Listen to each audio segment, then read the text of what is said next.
November, డిసెంబర్‌లో స్థానిక ఎన్నికలు నిర్వహిస్తారు అన్నటువంటిది ఇప్పటిదాకా చెప్తున్నటువంటి లెక్క. కాకపోతే బీసీ కోటా కాన్సెప్ట్‌తో ఎన్నికలు వాయిదాలు పడి ఫిబ్రవరికో, మార్చికో ఎళ్ళిపోతాయా చూడాలి.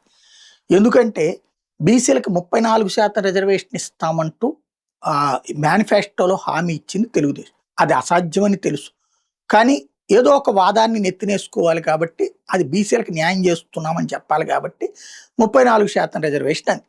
50% లోపు రిజర్వేషన్ తప్ప 50% దాటి రిజర్వేషన్లు ఇచ్చే హక్కు ఏ రాష్ట్ర ప్రభుత్వానికి, కేంద్ర ప్రభుత్వానికి కూడా లేదు. రాజ్యాంగ స్ఫూర్తికి విరుద్ధమని సుప్రీంకోర్టు రాజ్యాంగ ధర్మాసనాలే తేల్చి చెప్పినాయి.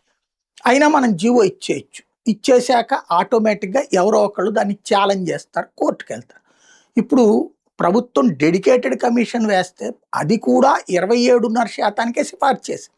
దాని మీద ప్రభుత్వానికి విమర్శలైనయి. రెండవది వచ్చేటప్పటికి ఆ డెడికేటెడ్ కమిషన్ ఇచ్చిన నివేదికలో కూడా 50% లోపే ఉండాలని సూచించింది. దాంతో వీళ్ళు వేసిన పాచిక రివర్స్ అయింది. దానికి వైసీపీ అదిగో చూసారా మిమ్మల్ని మోసం చేస్తుందని వైసీపీ బీసీ నేతలు అంటున్నారు కాబట్టి దాన్ని డైవర్ట్ చేయడానికి ఈ కొత్త నాటకాన్ని తెర మీదకి తీసుకొచ్చారు. ఆ డెడికేటెడ్ కమిషన్ నివేదిక పక్కన పెట్టేసి జీవో ఇచ్చేస్తారట. జీవో ఆటోమేటిక్‌గా ఛాలెంజ్ అయిపోతుంది.